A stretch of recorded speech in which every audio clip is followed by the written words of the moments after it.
Assalamualaikum warahmatullahi wabarakatuh. Saya Miranda Rus Amalia dari kelompok 5. Saya akan mereview materi kelompok 8 yang berjudul Mekanisme Pasar dalam Perspektif Islam. Materi pertama itu mekanisme pasar menurut ekonomi konvensional. Menurut John Maynard Keynes, teori ekonomi mikro sesuai dengan namanya mikro dapat diartikan sebagai ilmu ekonomi kecil berdasarkan pada corak dan ruang lingkup analisisnya. Teori ekonomi mikro diartikan sebagai bagian dari ilmu ekonomi yang menganalisis mengenai bagian-bagian kecil dari keseluruhan kegiatan perekonomian. Ada beberapa aspek yang dianalisis teori ekonomi mikro. 3 aspek penting diantaranya adalah sebagai berikut. Yang pertama, dari perspektif ekonomi mikro, interaksi pasar barang terdiri dari beberapa jenis barang. Oleh karena itu, untuk memahami corak operasi suatu perekonomian, kita perlu memperhatikan bagaimana pasar beroperasi. Dalam ekonomi, pasar adalah pertemuan antara penawaran atau supply dan permintaan atau demand atau pertemuan antara penjual dan pembeli barang. Pasar tidak ada secara fisik. Yang kedua, dalam analisis teori ekonomi mikro ini ada dua asumsi yang mendasari tingkah laku pembeli. Asumsi yang pertama menyatakan bahwa para pembeli dan penjual bertindak secara rasional dalam kegiatan ekonomi mereka. Asumsi kedua menyatakan bahwa para pembeli dan penjual berusaha memaksimalkan kepuasan yang mereka dapatkan, sedangkan aparat penjual berusaha memaksimumkan keuntungan yang dapat mereka peroleh dari kendala yang mereka miliki. Yang ketiga yaitu interaksi di pasar faktor produksi individu-individu dalam perekonomian adalah memiliki faktor-faktor produksi. Mereka menawarkan faktor-faktor produksi tersebut untuk memperoleh pendapatan. Pendapatan tersebut untuk selanjutnya akan digunakan membeli barang dan jasa yang mereka butuhkan. Sebaliknya, penjualan membutuhkan faktor-faktor produksi untuk memproduksi barang dan jasa.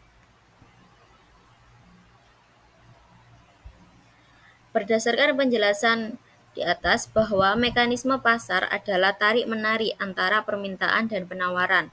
Permintaan adalah kuantitas barang atau jasa yang orang bersedia untuk membelinya pada berbagai tingkat harga dalam suatu periode waktu tertentu. Adapun faktor-faktor yang mempengaruhi permintaan adalah sebagai berikut. Yang pertama, pendapatan konsumen, yaitu jika pendapatan konsumen naik, maka jumlah barang yang diminta pun akan naik, dan sebaliknya. Jika pendapatan konsumen turun, maka permintaan terhadap suatu barang akan turun juga. Yang kedua, harga barang tersebut, yaitu jika harganya turun, maka jumlah barang yang diminta akan naik, dan sebaliknya, jika harga naik, maka jumlah barang yang diminta akan turun. Yang ketiga, harga barang lain, yaitu barang komplementer atau pelengkap dan barang. Yang keempat, jumlah penduduk, yaitu jika jumlah penduduknya banyak, maka permintaan terhadap suatu barang akan banyak pula. Dan sebaliknya, jika jumlah penduduk sedikit, maka permintaan terhadap suatu barang akan sedikit pula.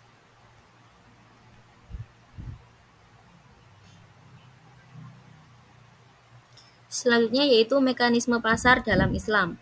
Menurut pandangan ekonomi Islam, negara, pasar, dan individu semuanya berada dalam keseimbangan atau iktisad. Menurut Islam, pasar dijamin kebebasannya. Tidak boleh ada gangguan yang mengganggu keseimbangan pasar karena pasar bebas menentukan harga dan produksi. Namun, pada kenyataannya sulit untuk menemukan pasar yang berjalan sendiri secara adil. Konsep istilah pasar dalam Islam dapat dirujuk pada hadis Rasulullah SAW sebagaimana disampaikan oleh Anas radhiyallahu an sehubungan dengan adanya kenaikan harga barang di kota Madinah.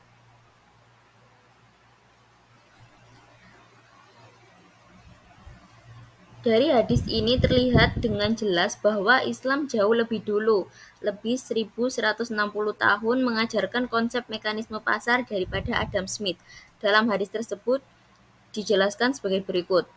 Hanya barang dagangan pernah melambung tinggi di Madinah pada zaman Nabi Muhammad SAW Lalu orang-orang berkata, "Wahai Rasulullah, harga barang melambung, maka tetapkanlah standar harga untuk kami." Maka Rasulullah SAW bersabda, "Sesungguhnya Allah lah Al-Musafir yang maha menetapkan harga, Al-Qabid, Al-Basit, dan Ar-Razik. Dan sungguh aku benar-benar berharap berjumpa dengan Allah dalam keadaan tidak ada seorang pun dari kalangan yang menuntutku dengan kezoliman dalam masalah darah, nyawa, dan harga." Hadis riwayat Al-Hamsah kecuali An-Nasai dan disahihkan oleh Ibnu Hibban. Mekanisme pasar berdasarkan hadis di atas adalah bahwa adanya kebebasan pasar dalam menentukan harga. Harga bergantung pada pasar. Walaupun demikian, Islam tidak menganut harga berdasarkan pasar secara bebas. Islam akan melakukan intervensi ketika terjadi monopoli harga di pasar. Artinya, mekanisme pasar dalam perspektif Islam tidak hanya berdimensi sosial, tetapi juga ada unsur teologis bahwa pasar dikendalikan dan diawasi oleh syariat.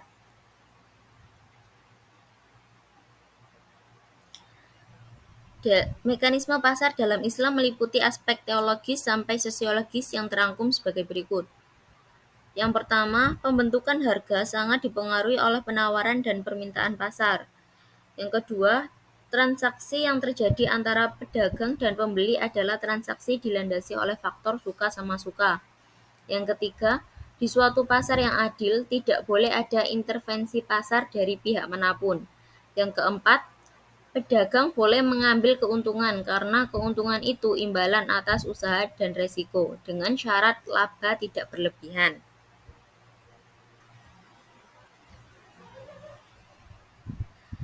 Selanjutnya, landasan syar'i mekanisme pasar Islam. Menurut etimologi atau bahasa, jual dan beli dapat pula diartikan kegiatan di pasar atau pertukaran suatu dengan sesuatu yang lain.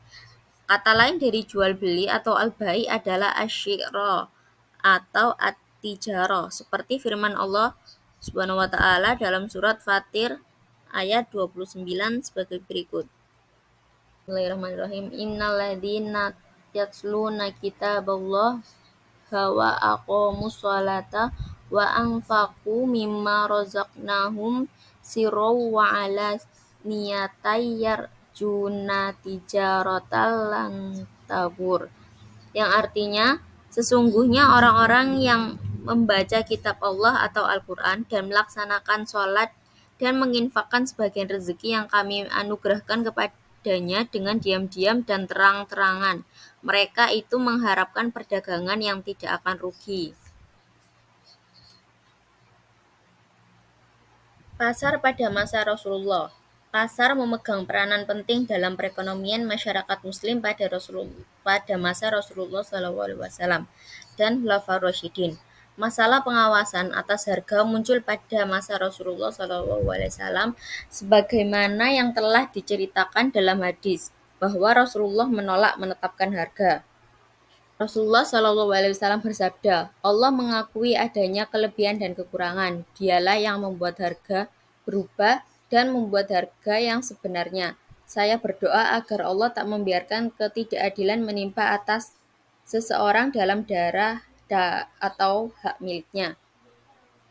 Dalam hadis tersebut menjelaskan bahwa pasar merupakan hukum alam atau sunnatullah yang harus dijunjung tinggi. Tidak seorang pun secara individual dapat mempengaruhi pasar, sebab pasar adalah kekuatan kolektif yang menjadi ketentuan Allah.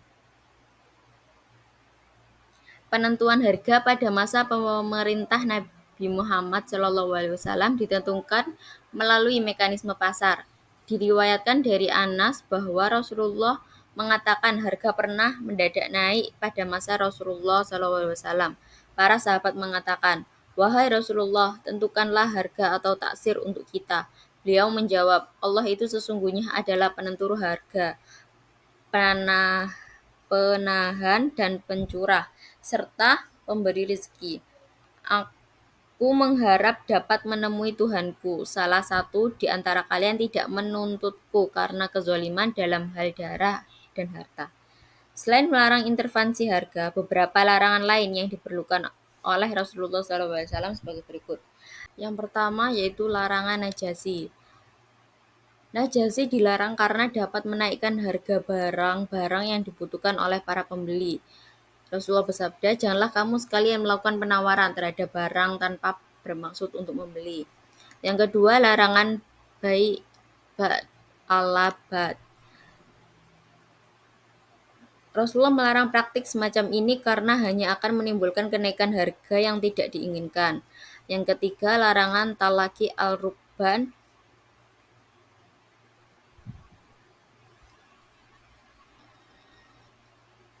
Rasulullah melarang praktik semacam ini dengan tujuan untuk mencegah terjadinya kenaikan harga. Yang keempat, larangan ihtinaz dan ihtikar.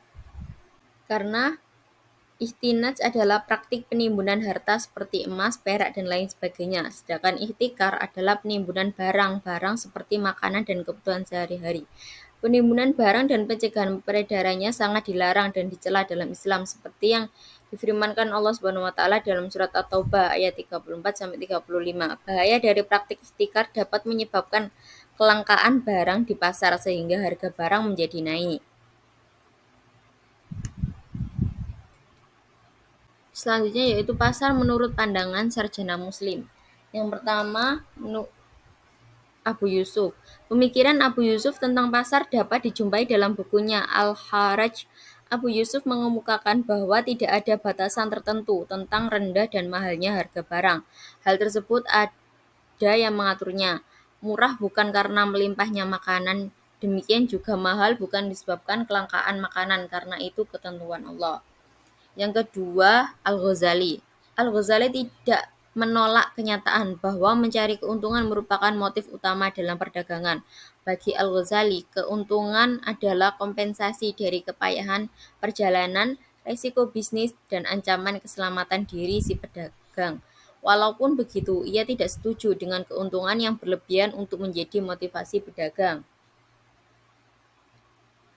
Karena bagi Al-Ghazali, keuntungan yang sesungguhnya adalah keuntungan yang akan diperoleh di akhirat kelak. Ia memberikan banyak menekankan kepada etika dalam bisnis, di mana etika ini diturunkan dari nilai-nilai Islam.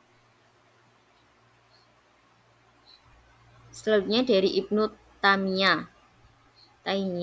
Masyarakat pada Ibnu Taimiyah beranggapan bahwa peningkatan harga merupakan akibat dari ketidakadilan dan tindakan melanggar hukum dari pihak penjual atau sebagai akibat manipulasi pasar. Anggapan ini dibantah oleh Ibnu Taimiyah dengan tegas. Ia mengatakan bahwa harga ditentukan oleh kekuatan permintaan dan penawaran. Ia menyatakan bahwa naik dan turunnya harga tidak selalu disebabkan oleh tindakan tidak adil dari sebagian orang yang terlibat transaksi. Bisa jadi penyebabnya adalah penawaran yang menurun akibat efisiensi produksi, penurunan jumlah impor barang-barang yang diminta, atau juga tekanan pasar. Yang keempat yaitu Ibnu Khaldun. Pemikiran Ibnu Khaldun tentang pasar termuat dalam buku Al-Muqaddimah, terutama dalam bab harga-harga di kota. Ibnu Khaldun membagi barang menjadi dua kategori, yaitu barang pokok dan barang mewah. Menurutnya, bila suatu kota berkembang dan populasinya bertambah, maka pedagang barang-barang kebutuhan pokok mendapat prioritas sehingga penawaran meningkat dan harga menjadi turun. Sedangkan untuk barang-barang mewah, permintaannya akan meningkat sejalan dengan perkembangan kota dan perubahannya gaya hidup akibat harga barang mewah menjadi naik. Ibnu Khaldun sangat menghargai harga yang terjadi dalam pasar bebas, namun ia tidak mengajukan saran kebijakan pemerintah untuk mengelola harga. Ia lebih banyak memfokuskan kepada faktor-faktor yang mempengaruhi harga. Hal ini tentu saja berbeda dengan Ibnu Taimiyah yang dengan tegas menentang intervensi pemerintah sepanjang pasar berjalan dengan bebas dan normal. Selanjutnya yaitu kekuatan pasar menurut Islam dan keseimbangan pasar. Berikut ini mekanisme pasar sebagaimana dikonsepkan dikonsepkan para pemikir Islam klasik. Yang pertama, permintaan. Faktor-faktor yang mempengaruhi permintaan sebagai berikut, yaitu yang pertama, harga barang yang bersangkutan, efek substitusi, efek pendapatan, pendapatan konsumen, harga barang lain yang terkait, selera konsumen, ekspektasi atau pengharapan, dan maslahah. Yang kedua yaitu penawaran. Dalam pemikiran ekonomi klasik, penawaran telah dikenal sebagai kekuatan pasar penting di dalam pasar. Ibnu Taimiyah mengistilahkan penawaran ini sebagai ketersediaan barang di pasar. Yang pertama, maslahah. Pengaruh maslahah terhadap penawaran pada dasarnya tergantung pada tingkat keimanan produsen. Yang kedua, keuntungan. Faktor-faktor yang mempengaruhi keuntungan adalah harga barang, biaya produksi, harga input produksi, dan teknologi produksi. Selanjutnya, keseimbangan pasar. Sebuah keseimbangan pasar terdiri dari tiga hal: perubahan dari sisi penawaran, permintaan, dan penawaran dan permintaan. Keseimbangan pasar terjadi ketika semua kekuatan di pasar, permintaan dan penawaran berada dalam keadaan seimbang, sehingga tidak ada perubahan pada harga atau kuantitas. Selanjutnya yaitu prinsip mekanisme pasar dalam Islam. Konsep mekanisme pasar dalam Islam dibangun atas prinsip-prinsip sebagai berikut. Yang pertama, ar-ridho, berarti segala bentuk transaksi yang dilakukan harus atas dasar kerelaan antara masing-masing pihak atau freedom contract. Yang kedua, persaingan sehat atau fair competition. Berarti dalam mekanisme pasar Islam dilarang adanya penipuan atau ihtikar dan monopoli. Yang ketiga, kejujuran atau honesty. Islam melarang dengan tegas melakukan kebohongan dan penipuan dalam bentuk apapun. Yang keempat yaitu keterbukaan atau transparansi dan keadilan atau justice, yakni transaksi yang dituntut untuk berlaku benar dalam pengungkapan kehendak dan keadaan yang sesungguhnya.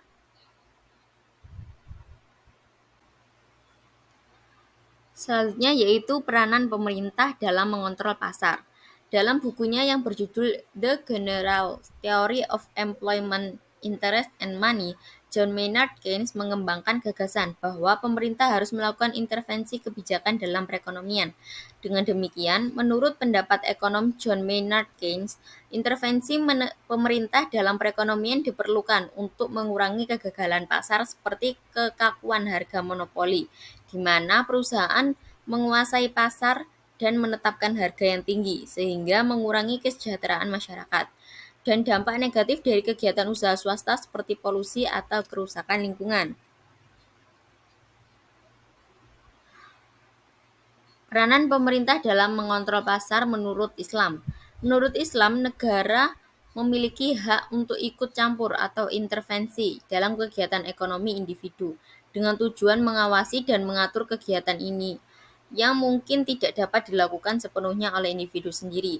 Pada awal perkembangan Islam, negara kurang terlibat dalam kegiatan ekonomi. Selain itu, kontrol spiritual yang kuat dan kekuatan jiwa kaum muslim saat itu membuat mereka mematuhi syariat secara langsung. Ibnu Taimiyah berpendapat bahwa negara harus terlibat dalam aktivitas ekonomi dengan melindungi hak-hak masyarakat luas dari ancaman kezoliman para pelaku bisnis. Yang selanjutnya yaitu tujuan intervensi pemerintah dalam kegiatan ekonomi. Yang pertama yaitu menghilangkan kemiskinan. Menurut Ibnu Taimiyah, penghapusan kemiskinan adalah kewajiban negara. Jadi, kewajiban sebuah negara yaitu membantu penduduk agar mampu mencapai kondisi finansial yang lebih baik. Yang kedua yaitu menangani kegagalan pasar. Ketika terjadi kegagalan pasar, pemerintah harus turut campur dengan memperhatikan bahwa tidak semua campur tangan pemerintah memberikan hasil yang baik, walaupun tujuannya baik. Sementara itu, Ibnu Taimiyah tidak menyukai pengawasan harga yang dilakukan pemerintah dalam keadaan normal. Pada prinsipnya, penduduk bebas menjual barang-barang pada tingkat harga yang mereka inginkan tanpa campur tangan pemerintah. Selanjutnya, peran lembaga hizbah. Ajaran Islam tidak hanya mengatur perdagangan, transaksi, dan mekanisme pasar, tetapi juga membangun sistem pengawasan pasar untuk menerapkan aturan tersebut. Hizbah adalah lembaga yang bertanggung jawab untuk memantau pasar. Istilah hizbah berasal dari kata menghitung, berpikir, memberikan opini, pandangan, dan kata-kata lainnya. Namun, dalam al-hizbah, pemerintah memerintahkan kebaikan kepada mereka yang meninggalkannya dan melarang kemungkaran kepada mereka yang melakukannya. Hizbah sudah ada sejak zaman Rasulullah SAW dalam mengawasi kejahatan di pasar secara langsung. Landasan syar'i al-hizbah. Landasan al-hizbah didasarkan pada firman Allah Subhanahu wa taala dalam surat Ali Imran ayat 104 yang berbunyi, Bismillahirrahmanirrahim. Wal takum mangkum ammatun yad'una ilal khairi wa ya'muruna bil ma'rufi wa yanhauna 'anil munkar wa ulaika humul muflihun. Yang artinya, dan hendaklah di antara kamu ada segolongan orang yang menyeru kepada kebajikan, menyuruh berbuat yang makruf dan mencegah dari yang mungkar. Dan mereka itulah orang yang beruntung. Selanjutnya yaitu fungsi al-hizbah. Yang pertama yaitu mengawasi timbangan, ukuran, dan harga.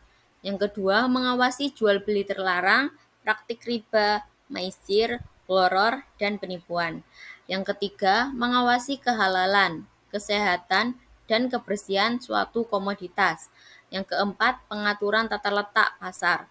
Yang kelima, mengatasi persengketaan dan ketidakadilan. Yang keenam, melakukan intervensi pasar. Dan yang ketujuh, memberikan hukuman terhadap pelanggaran.